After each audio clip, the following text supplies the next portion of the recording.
আজকের ট্রেলটা হচ্ছে উঁচু আর নিচু। উঁচু জায়গাটা আমরা পাড়ি দিছি, এখন হচ্ছে আমরা নিচের দিকে যাচ্ছি।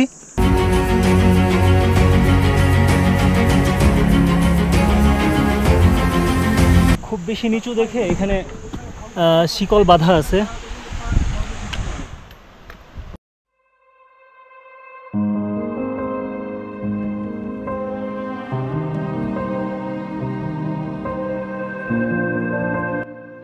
Hello, good morning.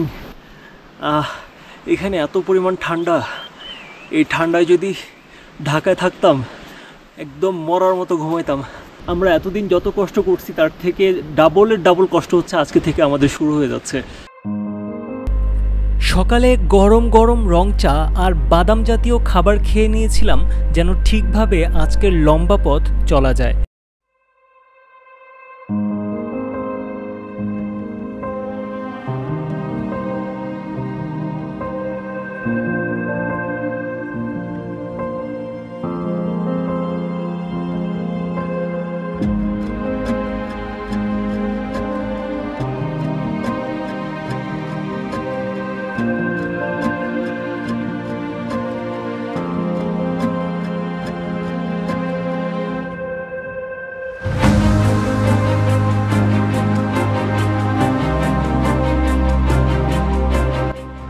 আমরা গত 2 দিন আগে কইছিলাম জানেন,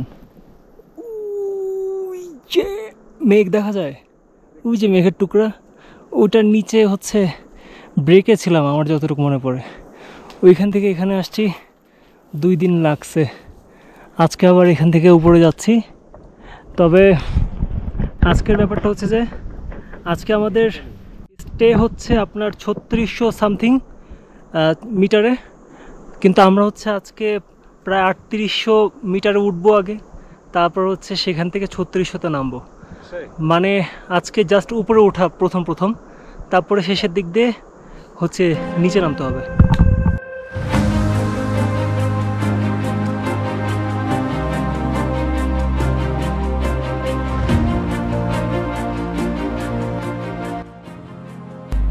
ট্রেকিংয়ের সময় যেন গলা শুকিয়ে না আসে তাই আমরা মুখে একটা চকলেট রেখে দিতাম, আর প্যাকেটটা রেখে দিতাম প্যান্টের পকেটে, যেন পাহাড়ে কোনো ধরনের আবর্জনা না থাকে।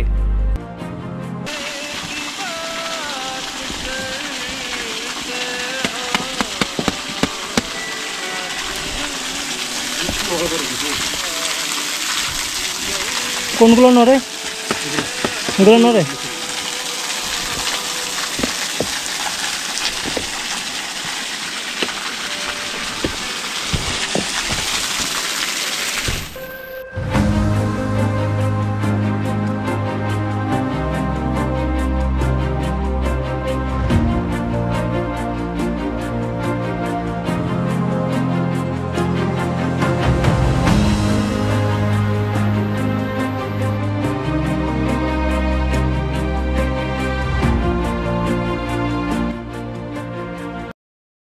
এটা আমাদের আজকের লাঞ্চ পয়েন্ট। এখানে দেশি বিদেশি যত ক্লাইম্বার আছেন সবাই এখানেই লাঞ্চ করে। আপনারা এখানে নর্মাল খাবার ছাড়াও বিভিন্ন ড্রিঙ্কস পাবেন, তবে এগুলোর দাম 5 গুণ বেশি এখানে। তাই আমি বলবো এক্সট্রা খরচ না করে ডাল ভাত আর ডিমি খান, সেটা আরও বেশি কাজে দিবে। আমরা অবশ্য দুপুরে নুডলস নিয়েছিলাম, যদিও স্মেলের জন্য খেতে কষ্ট হয়, তবুও খেতে হয়। তো এখানে আমরা দুপুরের খাবার দাবার শেষ করে হচ্ছে আমরা এখন আজকের গন্তব্যের দিকে যাব।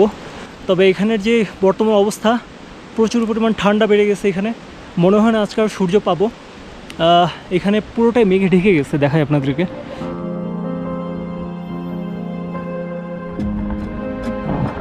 তো আমরা এখন এখান থেকে উপরের দিকে যাব, উপর থেকে হচ্ছে আমরা নিচের দিকে নামবো। কারণ কোথায় যে জায়গাটা হচ্ছে আমরা আজকে থাকতেছি, সেই জায়গাটা হচ্ছে এখন যেখানে আছি তার থেকে একটু নিচে। তো এখন আমরা একটু উপরে উঠবো, তারপর হচ্ছে আমরা নিচে নামবো, তারপরে সেখানে থাকবো। আর তারপরের দিন থেকে হচ্ছে আমাদের সবচেয়ে বেশি চ্যালেঞ্জিং পার্ট শুরু হয়ে যাবে। তো আগাই আর আপনাদেরকে দেখাতে থাকি এইখানের রোডটা কীরকম। কোনটা সাইড দিয়ে যাই?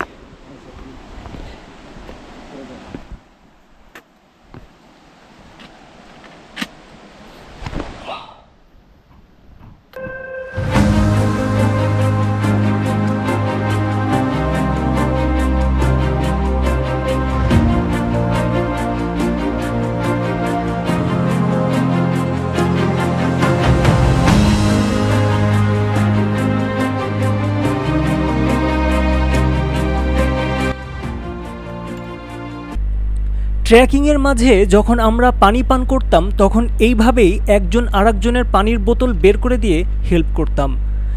পানি পান করতেও হতো 1 থেকে 2 চুমুক। সামনে কোথাও পানির সন্ধান না পেলে যে কষ্ট হয়ে যাবে চলতে, এই ভয়ে। অবশ্য হিমালয়ান ট্রেইলে সাধারণত জায়গায় জায়গায় ঝর্ণার ঠান্ডা পানি প্রবাহিত হতে থাকে, তবে এই রুটে যেহেতু আমরা আগে আসিনি তাই রিস্ক নেইনি কোনো কিছুতেই। আর পানি পান শেষ করে আবার একজন আরেকজনের ব্যাগে পানি রেখে দিতাম যেন বারবার ব্যাগ খোলা না লাগে।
দূর থেকে যখন আপনার গন্তব্য দেখতে পারবেন, এর চেয়ে শান্তির আর কিছু নাই ভাই।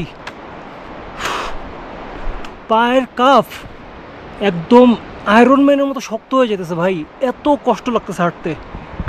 কিন্তু ফাইনালি আমি আমাদের আজকের গন্তব্য দেখতে পারতেছি। ওই যে ওইটা হচ্ছে কোথে গ্রাম। আমরা হচ্ছে আজকে এখানে থাকবো, কালকে হচ্ছে এখান থেকে আজকে যা করছি তার ডাবলের চেয়েও বেশি। ওই যে একটা মাথা দেখতেছেন, ওই যে মাথা আমার আঙ্গুলের বরাবর, ওটাও কিন্তু 6000 মিটার। কিন্তু মেরা পিক হচ্ছে এখান থেকে দেখা যাচ্ছে না, কিন্তু মেরা পিক এটার থেকেও আরও বেশি উঁচা। মানে আমরা এখন যতটুকু উচ্চতায় আছি তার থেকে ডাবল হচ্ছে মেরা পিক। মানে এতদিন যা উঠছি তার থেকে আরও ডাবল উঠলে আমরা মেরা পিকের উচ্চতায় পৌঁছাতে পারবো আর কি। হিউজ ভাই, হিউজ।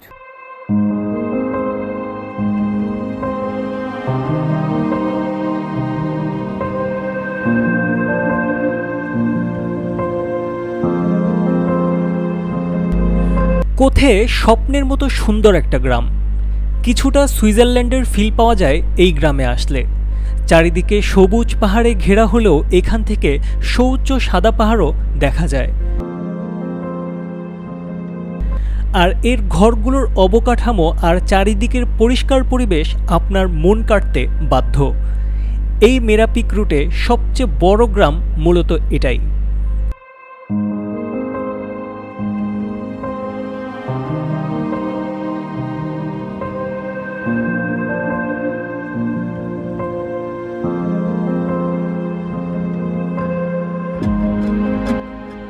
আমরা ঠান্ডায় বেশিক্ষণ বাইরে না থেকে ভিতরে চলে আসি আর এখানেই লম্বা সময় কাটাই। আর রাতে আজকে খেয়েছিলাম স্থানীয় রেসিপির ইয়াক বা মহিষ, যার স্বাদ ছিল 100। তো আজকের পর্ব এই পর্যন্তই। খুব জলদি দেখা হচ্ছে আপনাদের সাথে পরবর্তী ব্লগে।